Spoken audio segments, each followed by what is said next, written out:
한 사람을 향한 사랑, 한 사람을 향한 사랑, 이런 제목으로 같이 은혜를 나누면서 한 주간도 우리의 삶 속에 승리함이 있게 되기를 주의 이름으로 축복합니다.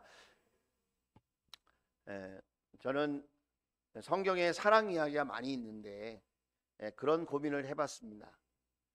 사랑이 감정인가?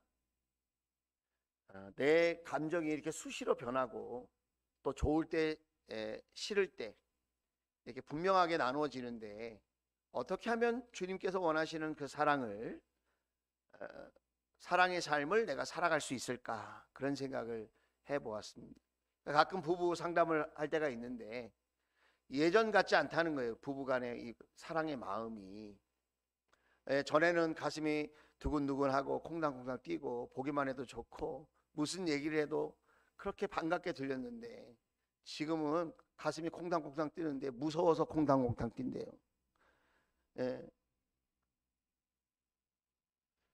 그리고 무슨 얘기를 해도 그렇게 기분 나쁘게 들리고, 그래서 이게 도대체 어떻게 된 일이냐, 요즘 부부 사이가 안 좋다, 뭐 이런 이야기를 들을 때가 있는데, 뭐 그렇지 않은 부부가 있나요? 다 그렇죠. 부부가 내가 10년 살고 20년 살고 30년 넘게 살았는데 신혼 때처럼 그렇게 산다면 그거는 오히려 생각해 볼 문제가 아닌가, 그런 생각을 해봅니다. 그러니까 성경에서 말하는 사랑은 감정뿐만이 아닌 것 같아요. 우리가 흔히 성경에 사랑장이라고 얘기하잖아요. 고린도전서 13장 보면 사랑에 대해서 이런 이야기를 하고 있어요. 제가 읽어드릴게요. 사랑은 오래 참고 친절합니다. 사랑은 시기하지 않으며 뽐내지 않으며 교만하지 않습니다. 5절. 사랑은 무례하지 않으며 자기 이익을 구하지 않으며 성내지 않으며 원한을 품지 않습니다. 사랑은 불의를 기뻐하지 않으며 진리와 함께 기뻐합니다. 사랑은 모든 것을 덮어주며 모든 것을 믿으며 모든 것을 바라며 모든 것을 견딥니다. 여러분 보실 때 이 사랑이 감정만인 것 같습니까? 그렇지 않죠. 의지가 담긴, 행위가 담긴 사랑이라는 거예요. 내 마음은 똑같지 않지만 그 사랑의 마음을 가지고 내가 행동에 옮기는 것, 의지를 가지고 내가 실천하는 것, 그것은 가식이 아니라 의지적인 사랑이라는 거죠. 우리가 신앙생활 할 때도 마찬가지인 것 같아요. 우리가 맨 처음 예수님을 영접했을 때, 또 신앙생활을 하며 한 가지 응답받고 우리가 하나님을 알아가고 경험할 때 그 뛸 듯이 기뻤던 그런 순간이 있었을 거예요. 나 같은 죄인을 용서하신 하나님, 나를 이토록 사랑하시는 주님, 그 사실을 생각하면서 막 너무너무 행복하고 기쁘고 그랬는데 항상 그렇지는 않다. 신앙생활 하다 보면 우리가 여러 가지 복잡한 생각을 하면서 이 세상에서 살고 있기 때문에 주님의 사랑이 항상 똑같은 감정으로 우리에게 다가오지는 않는다. 그럼 어떻게 해야 되느냐? 바로 그때에 고린도전서 13장에 말씀하고 있는 의지적인 사랑이 우리에게 필요하다.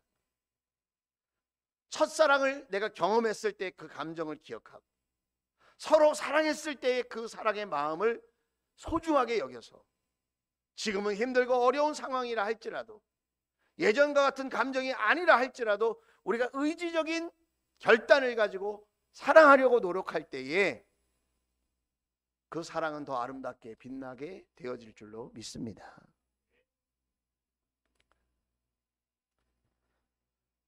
그러니까 주님은 우리를 향해서 끊임없이 의지적인 사랑을 하시는 것 같아요.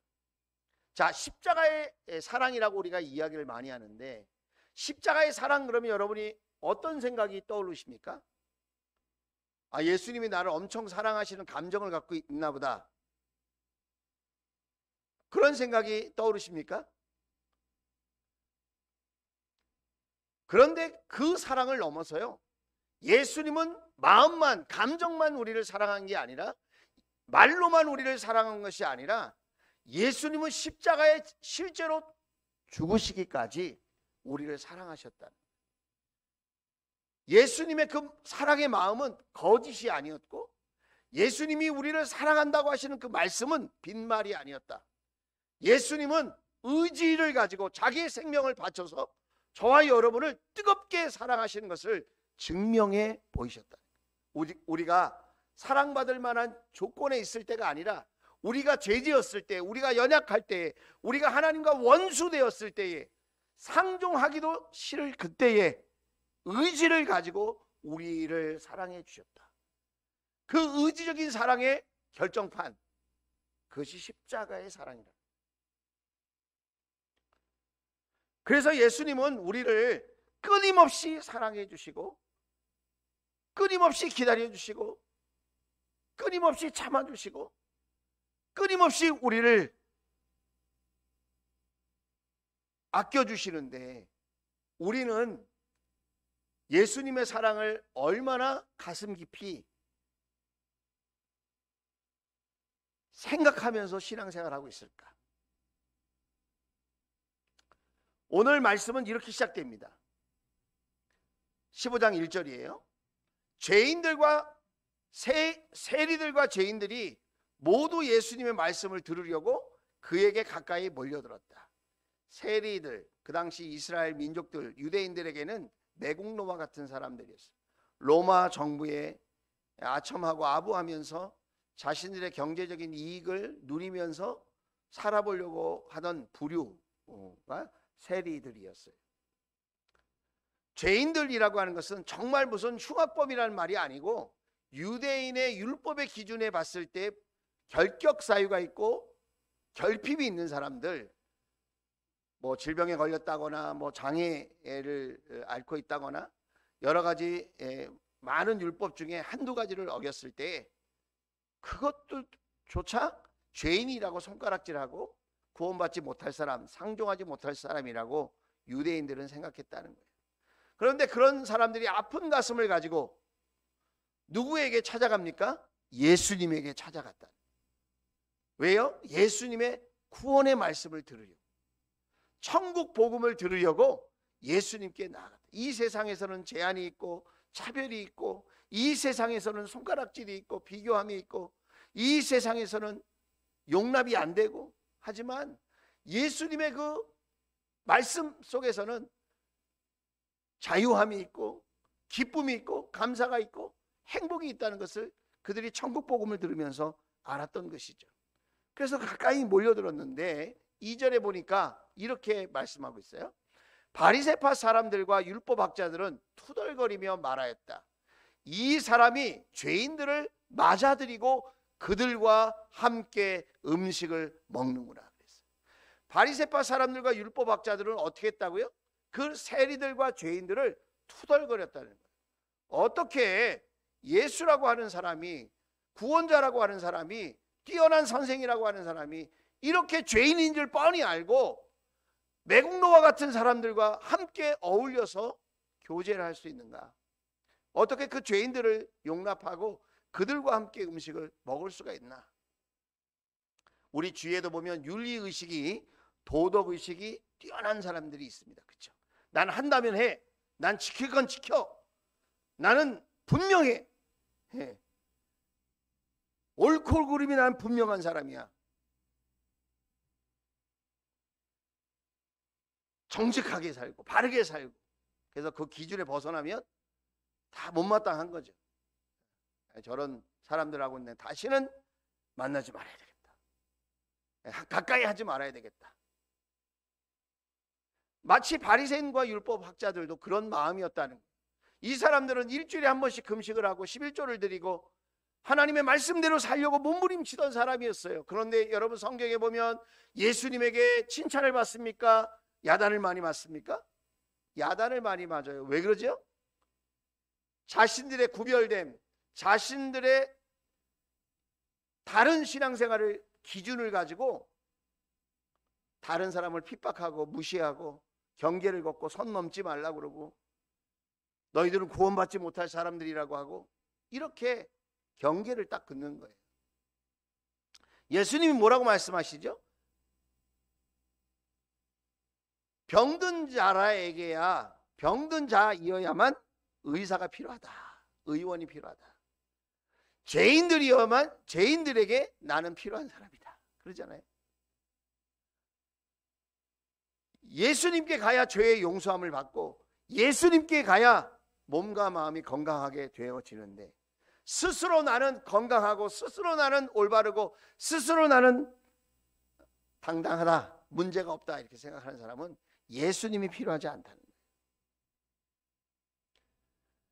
여러분, 음식을 같이 먹는다는 말이 무슨 말입니까? 음식을 같이 먹는다는 말은 공동체의 일원이 된다는 거예요. 가족의 일원이 된다는 거예요. 그래서 우리 목장에서 밥을 먹지 않습니까? 밥을 먹는다는 것은 무엇을 의미합니까? 한 가족이라는 걸 의미하는 거예요.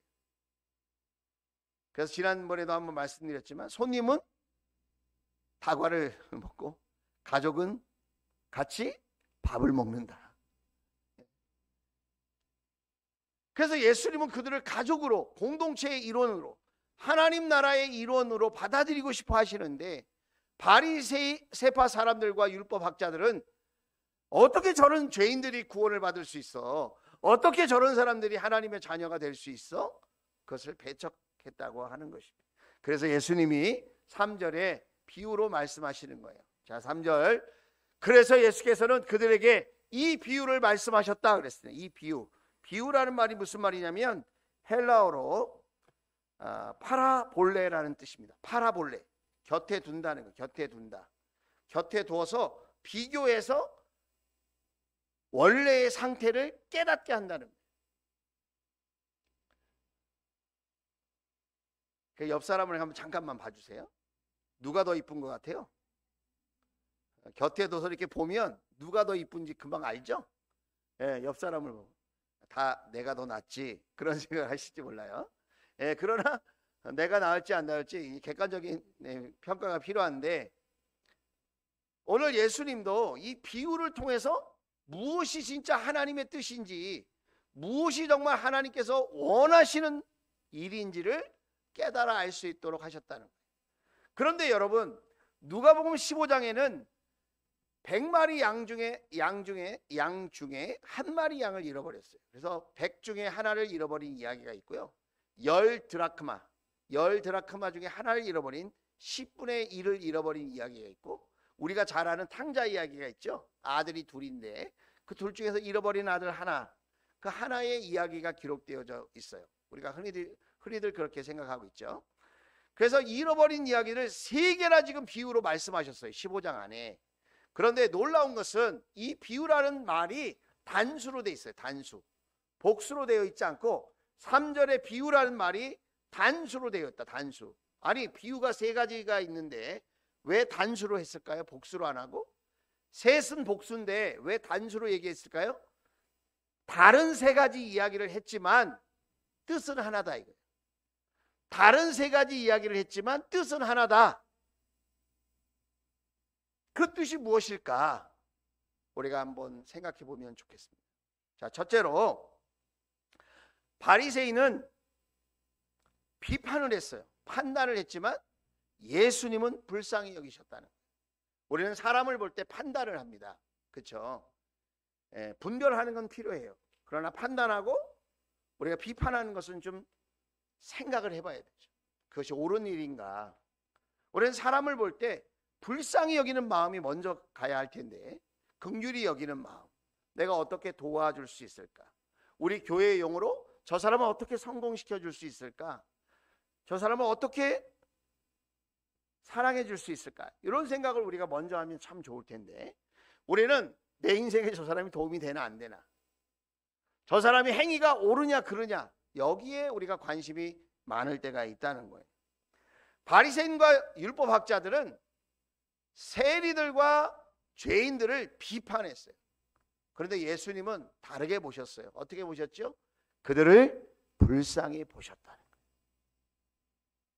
오늘 성경 4절에 보면 이렇게 기록되어 있습니다.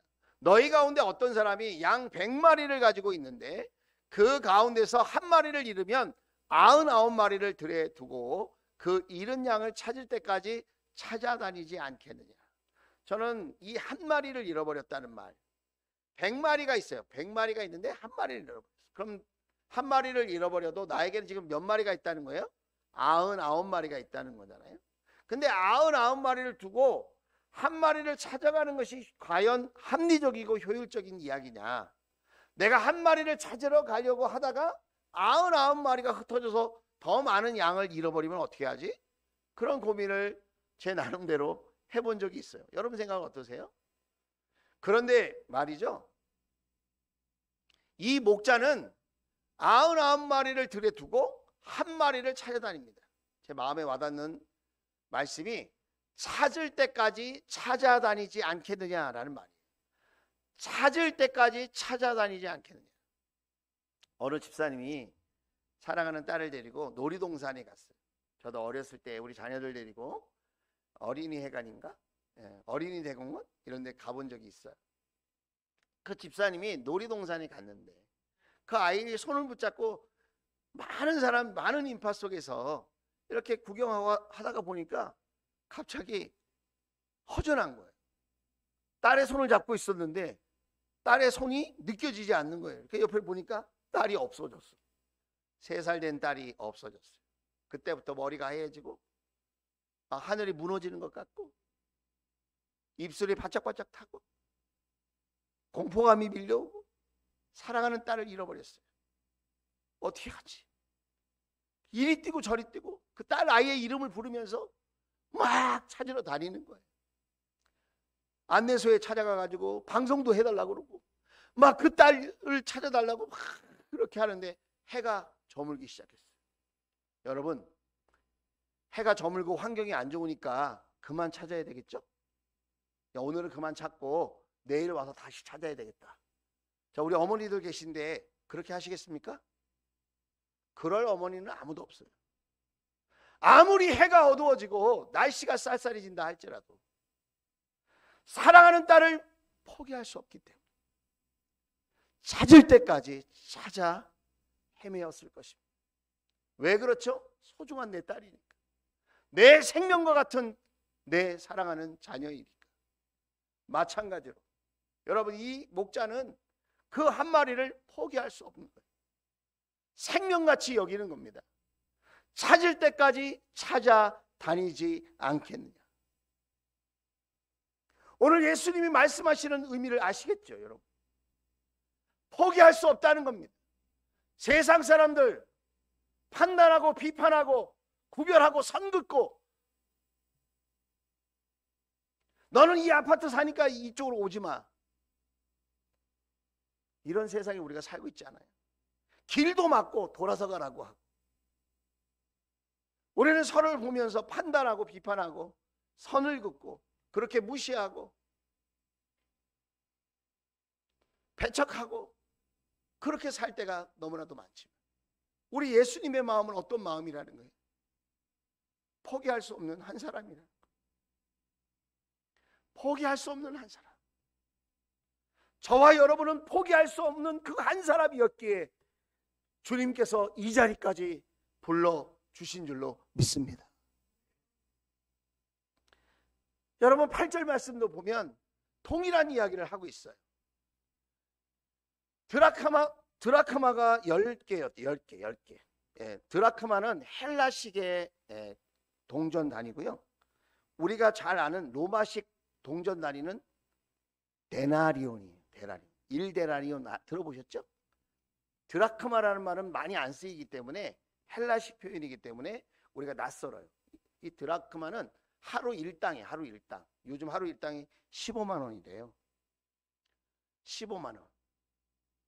10개. 왜 10개냐면 이스라엘은 남자들이 장가를 가면서 지창금을 줘요. 신부댁에. 그러면 보통 일반적으로 더 많이 주는 신랑도 있겠지만 동전 10개를 묶어가지고 목걸이식으로 주는 거예요. 예. 그러니까 신부에게는 사랑의 징표이면서 남편의 지창금인 거예요, 이게. 그래서 목에 걸고 다녔는데 하나가 빠졌어. 포기할 수 없는 거라는 거예요. 남편의 사랑을 흘려보내는 것 같은 느낌이 드는 거예요. 그 동전 하나를 어떻게 해요? 에이, 뭘 잊어버리면 말지. 아니에요. 신혼 선물로 준 거라니까. 결혼 선물로 주는 거예요. 찾아내야 되는 거예요. 잊어버리면 안 되는 거예요. 그래서 어떻게 합니까? 등불을 켜고 온 집안을 쓸며 그것을 찾을 때까지 샅샅이 뒤지지 않겠느냐. 여러분, 저와 여러분을 그렇게 우리 하나님 부르셨다는 거예요. 잊어버리면 안 되는 소중한 보물처럼 저와 여러분을 부르셨어요. 놓치면 안 돼. 잃어버리면 안 돼. 이게 10개가 하나의 공동체고 10개가 하나의 완성품인데 하나가 빠지면 안 돼. 빠져도 되는 게 아니라. 우리 옆 사람을 축복합시다. 당신이 없으면 안 됩니다. 시작.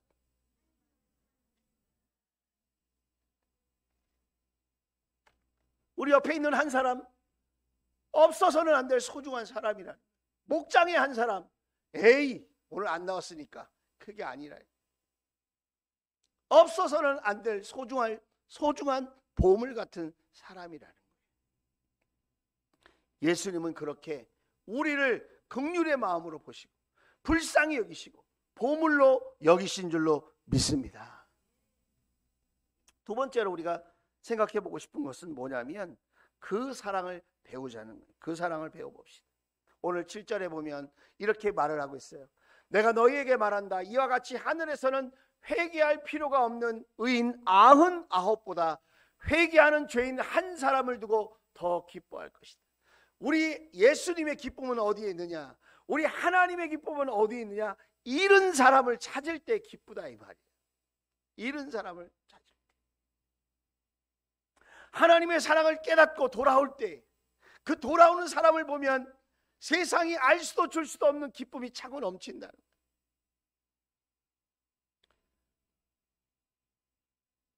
오늘 10절에도 또 동일한 의미로 말씀하고 있어요. 내가 너희에게 말한다. 이와 같이 회개하는 죄인 한 사람을 두고 하나님의 천사들이 기뻐할 것이다. 천군 천사들도 기뻐하는데 언제 기뻐하느냐? 하나님의 사랑을 깨닫고 돌아오는 그 한 사람 때문에 기쁘다는 거예요. 이번에 목자 컨퍼런스에 갔는데 둘째 날 저녁에 세족식을 하는 시간이 있었습니다. 목사인 저는 목자님들의 발을 세족하는 시간을 가졌고요. 우리 사모님은 우리 목녀님들의 발을 한 분 한 분 그렇게 세족하면서 기도하는 시간을 가졌습니다. 제가 우리 목자님의 발을 딱 잡았는데 그 발을 보는 순간 저에게 그런 마음이 들었어요. 아까 우리 목녀님도 간증하셨지만 이 발로 이곳저곳을 다니시면서 그렇게 가정을 위해서, 교회를 위해서, 맡겨진 사명을 위해서 그렇게 애쓰시는 그 수고한 발이구나. 이 발로 교회를 오고 이 발로 목장을 가고 이 발로 이곳저곳을 헤매이시면서 세상에서 하루하루 살아가는 그 일들이 얼마나 고되고 힘들었을까. 그러면서 또 한편으로 제 마음속에 예수님의 생각이 났습니다. 예수님의 제자들 가운데는 가룟 유다도 있었고 베드로 같은 사람도 있었고 여러 성격과 부류와 기질의 제자들이 있었단 말이에요. 그런데 예수님은 그 제자들을 평가하거나 판단하지 아니하시고 그 제자들의 발을 동일하게 씻어주시면서 기도해 주시고 축복해 주셨던 것이 생각이 났습니다. 제자들이 배신할 것도 알고 뿔뿔이 흩어질 것도 알고 베드로처럼 3번 부인할 것도 아셨지만 예수님은 그럼에도 불구하고 끊임없이 그 제자들을 축복하고 사랑하는 마음으로 그 발을 씻겨 주셨다. 그러면서 동시에 또 어떤 마음이 들었냐면 임군학 목사의 발도 예수님께서 이렇게 씻어 주셨겠구나, 그런 생각을 했어요. 내가 어떤 생각을 하고 어떤 마음으로 사는지 뻔히 아시면서도 포기할 수 없는 사랑, 중단할 수 없는 그 사랑으로 내 발을 씻기시고, 내가 얼마나 연약한 존재이고 모자란 존재인지 뻔히 아시면서도 내 발을 붙들고 눈물을 흘리시면서 닦아주셨을 예수님을 생각하니 가슴이 뭉클하기 시작했고 쏟아지는 눈물을 주체할 수 없었어요. 회개의 기도가 터졌습니다. 그런데 놀라운 것은 그렇게 주님의 놀라운 사랑, 포기하지 않는 그 사랑을 깨달을 때 한편으로 회개가 나오면서 또 한편의 마음에서는 여러분 어떤 일이 일어난지 아십니까? 하나님이 부어주시는 기쁨이 있었다는 거예요.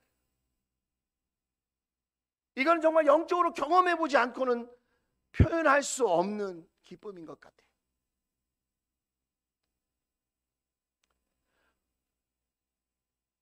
오늘 7절에도 10절에도 기뻐할 것이다. 하나님의 사랑을 깨달으면 기뻐하게 되는 거예요.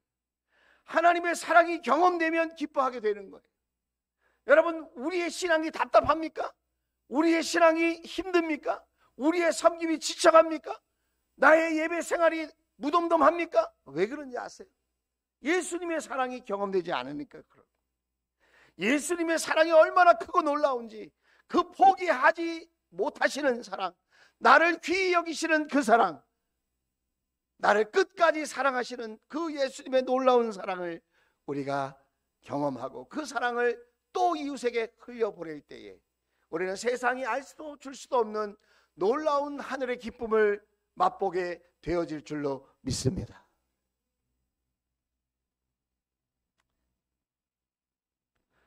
그래서 한 영혼이 돌아오는 거예요. 예수님의 사랑을 깨닫고 돌아오는 거예요. 야단쳐서 돌아오는 게 아니고, 공부를 많이 시켜서 돌아오는 게 아니고요, 뭘 맛있는 걸 많이 먹어서 돌아오는 게 아니고요, 예수님의 사랑을 경험하면 돌아오게 될 줄로 믿습니다. 그래서 여러분, 이번 명절에 나보다 더 환경이 좋은 친척들도 있을 거고 가족들도 있을 거예요. 이런저런 현실적인 이야기들을 많이 하시게 될 건데, 그럼에도 불구하고 여러분 자부심을 가지시기 바랍니다. 여러분에게는 하나님의 놀라운 사랑이 임하여 있는 줄로 믿습니다. 누구보다도 귀하고 복된 사랑이 여러분과 함께하는 줄로 믿습니다.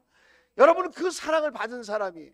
그 사랑을 여러분 말해줄 수 있고, 그 사랑으로 섬길 수 있고, 그 사랑으로 참아줄 수 있고, 그 사랑으로 포용할 수 있고, 그 사랑으로 여러분 예배하는, 섬기는 그런 명절이 될 수 있기를 주의 이름으로 축원을 드립니다. 당장은 아니어도요, 그분들이 마음속에 그런 주님의 사랑의 이야기, 그 주님의 사랑의 향기가 차곡차곡 쌓이면 언젠가 그들도 주님께로 돌아오게 될 줄로 믿습니다.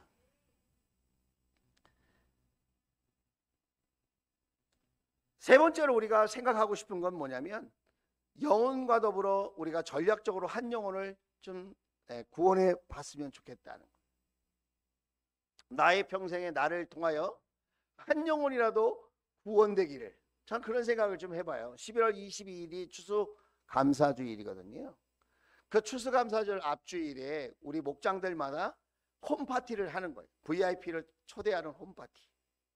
VIP를 넣고 기도하며 우리가 준비하였다가 목장에 불러서 같이 VIP들과 함께, 비신자들과 함께 좋은 잔치를 한번 하고, 11월 20일 날 우리가 추수감사 주일날 그분들과 함께 주일 연합 예배를 드릴 수 있다면 우리 하나님이 얼마나 기뻐하실까. 그런데 여기에는 전략이 필요하다는 거예요. 5가지 전략이 있는데 간략하게 한번 말씀 나눠보고 싶어요. 자, 첫째는 긍휼한 마음을 갖는 거예요. 비판의 마음, 판단의 마음이 아니라 불쌍한 마음을 갖자는 거예요. 이것은 우리 가족에게도 해당되는 거예요. 우리 남편을 좀 불쌍하게 생각하면 안 될까요? 우리 자녀들을, 우리 부모님들을 좀 긍휼히 여기면 안 될까요? 얄미운 사람, 이기적인 사람, 말 안 듣고 싸우는 사람, 이렇게만 생각하지 말고 좀 우리가 불쌍하게, 주님의 사랑을 알지 못해서 그렇다, 주님의 사랑을 제대로 만나지 못해서, 주님의 사랑을 만나면 우리 자녀들도 달라질 텐데, 우리 남편도 우리 아내도 우리 부모님들도 더 행복할 텐데, 여러분 우리가 불쌍한 마음을 품을 수 있기를 바라고 긍휼한 마음을 가질 수 있기를 주의 이름으로 축원을 드립니다. 우리 주님께서 저와 여러분을 얄밉게 생각하셨다면 우리가 구원받을 수 있었을까요? 주님이 우리를 한없이 불쌍하게 여기셨기 때문에 우리가 이렇게 하나님의 사랑을 깨닫고 구원받게 된 줄로 믿습니다.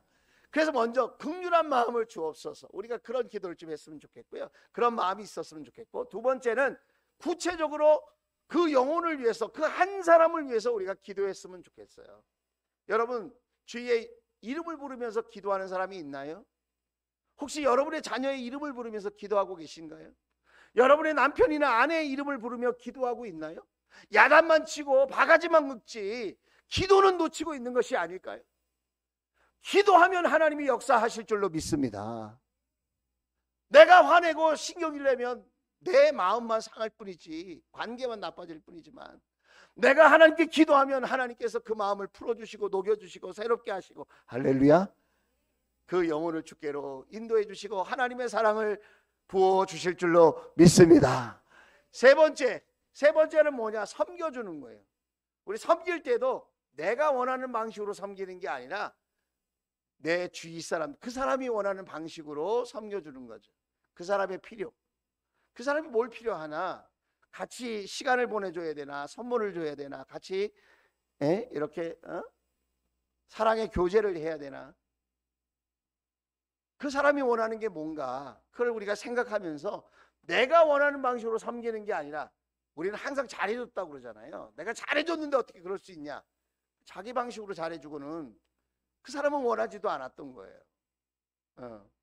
나는 파란색 넥타이를 좋아하는데 빨간색 넥타이 사주고는 내가 선물 줬잖아, 그러면 그 사람이 화가 나는 거죠. 나는 필요 없는 거 갖다 주고는 왜 나를 섬겼다고 하나. 그럴 수 있지 않겠어요? 그러니까 여러분, 우리가 기도하면서 그 사람의 필요가 뭔가를 생각하면서 섬겨줄 수 있기를 주의 이름으로 축복합니다. 네 번째는 뭐냐면 이런 거예요. 영혼을 이끄는 권면이에요. 권면. 하나님께로, 예수님께로 조금씩 가까이 갈 수 있도록 우리가 권면해 주는 거죠. 권면할 때 속상할 수 있어요. 말 잘 안 듣거든요. 그렇죠. 그래도 우리가 기도하면서 따뜻한 마음으로 소개해 주는 거죠. 예수님도 소개해 주고, 목장도 소개해 주고, 교회도 소개해 주고, 우리가 그렇게 권면해서 우리가 하나님께로 조금씩 더 가까이 갈 수 있도록 도와주는 거예요. 마지막으로 다섯 번째는, 본인은 모를 수 있어요. 내가 지금 예수님을 영접해야 할 때인지 모를 수 있거든요. 그런데 여러분, 기도하는 사람은 알아요. 목장에 오면 알 수 있어요. 그래서 그 사람, 이때쯤 되면 이 사람이 예수님을 영접했으면 참 좋겠다. 그러면 어떻게 해요? 예수 영접 모임. 우리 주원교회는 매달 셋째 주 주일 오후에 예수 영접 모임이 있거든요. 그 예수 영접 모임을 통해서 내가 예수님을 진지하게 내 삶의 구원자로, 내 삶의 주인으로, 나의 영혼의 구원자로, 내 삶의 주인으로 내가 영접해서 내 삶의 가장 귀한 분이 예수님이시고 나의 주인 되어주시는 예수님, 그분과 동행하여 사는 삶이 너무나도 행복하고 기쁘다, 이런 마음, 이런 확신을 가지고 살아갈 수 있도록 도와드리는데, 우리가 예수님을 영접하게 하는 그 단계를 거치면, 여러분, 전에는 내가 주인이었잖아요. 전에는 내 안에 세상의 영이 주인이었다면 이제는 누가 주인이에요? 천지를 만드신, 나를 누구보다도 사랑하시는 예수님이 나의 주인 되어주시면 그때부터 삶이 달라질 줄로 믿습니다.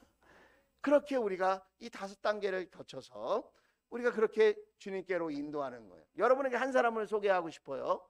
호주에 사셨던 분인데요, 시드니에서 40년 동안 전도자의 삶을 사셨어요. 이 사람은 프랑크 제너라는 사람인데 해병대 출신이에요. 해병대 젊은 시절에 쾌락에 빠져서 방탕한 삶을 살았어요. 아주 인생 밑바닥까지 술 먹고 그렇게 지내면서 세상의 쾌락에 취해서 그렇게 살았던 사람이에요. 그런데 어느 날 예수님의 사랑을 경험한 거예요. 예수님의 십자가 이야기를 듣고 그 생각과 마음이 변화되었어요. 그래서 그 십자가의 그 사랑을 내가 전하지 않고는 견딜 수 없다. 내가 이런 은혜와 사랑을 받고도 그냥 살면 내가 은혜를 모르는 사람이지. 그리고는 마음에 결심을 했어요. 의지적인 결단을 했는데, 내가 하루에 10사람에게 예수님 이야기를 해야 되겠다.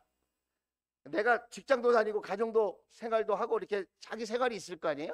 그런데 생활의 영역 속에 10사람에게 내가 예수님 이야기를 해줘야 되겠다. 매일. 그렇게 하고는 이렇게 말끔하게 이렇게 차려입고는 시간이 날 때마다, 주변을 다닐 때마다, 실례합니다, 혹시 구원 받으셨습니까? 오늘 죽게 되면 천국 갈 확신이 있으십니까? 그렇게 물었다는 거예요. 질문만 했어요. 질문만. 그렇게 10사람에게 40년 동안 그렇게 했는데 눈에 보이는 전도가 되지 않았어요. 그래서 낙심하고 있었는데 영국에 있는 어느 목사님이 와서 얘기해 준 거예요. 프랭크 제너에게.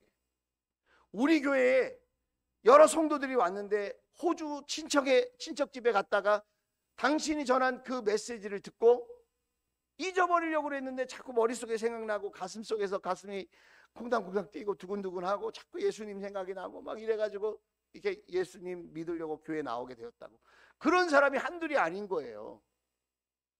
그 나중에 이 목사님이 호기심이 있어서 조사를 해보니까 14만 6천 명이 프랑크 제너의 이 복음을 듣고 예수님을 소개하는 그 말을 듣고 예수님을 영접했다고 하는 거예요. 할렐루야.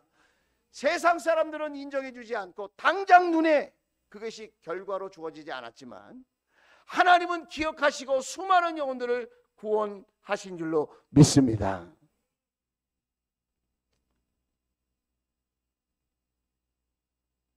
제가 아는 목자님 중에 이런 분이 계세요. 자기는 새벽마다 첫 번째로 기도하는 게 있다는 거예요. 그게 뭔가? 그랬더니 자기는 새벽에 첫 번째로 기도하는 게 건강하게 해주세요. 오늘 뭐 일이 잘 풀리게 해주세요. 그런 기도를 하는 게 아니고 예수님이 필요한 사람을 만나게 해주세요. 예수님이 필요한 사람을 만나게 해주세요. 하나님.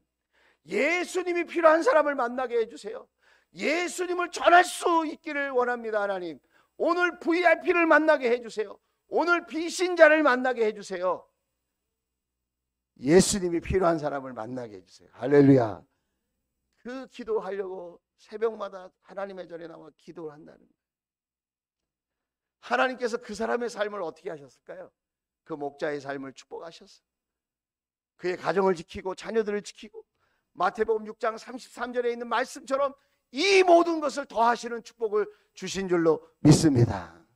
만약에 그렇게 눈에 보이는 세상의 복이 없다 할지라도 하나님이 하늘의 복으로 채워주셨을 줄로 믿습니다. 여러분 얼마나 매일의 삶이 기쁨인지 이 목자님이 간증합니다. 예수님을 전하는 삶이 기쁨이다.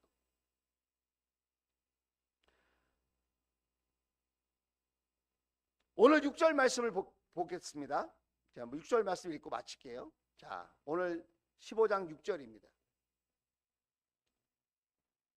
6절 말씀을 보면 이렇게 기록되어 있어요. 같이 한번 읽어봅시다. 시작! 집으로 돌아와서 벗과 이웃 사람을 불러 모으고 나와 함께 기뻐해 주십시오. 잃었던 내 양을 찾았습니다 하고 말할 것이다. 여러분, 잃은 양을 찾으면 함께 기뻐하게 된다는 거예요. 함께 기뻐하게 된다. 함께 기뻐하게 된다. 우리 하나님은 저와 여러분과 함께 기뻐하는 삶을 살기를 원하시는 줄로 믿습니다. 영혼이 주께로 돌아올 때 우리는 기뻐할 수 있습니다. 하나님의 사랑이 전해지고 나눠질 때 우리는 기쁨의 삶을 살 수 있습니다. 세상 것으로 기뻐하기보다는 하나님이 예비해 놓으신 하늘의 기쁨으로 충만한 저와 여러분 될 수 있기를 주의 이름으로 축원을 드립니다. 이번 명절에도 예수님을 전하고 나누는 기쁨이 있는 그런 행복한 명절이 될 수 있기를 주의 이름으로 축복합니다. 기도하겠습니다.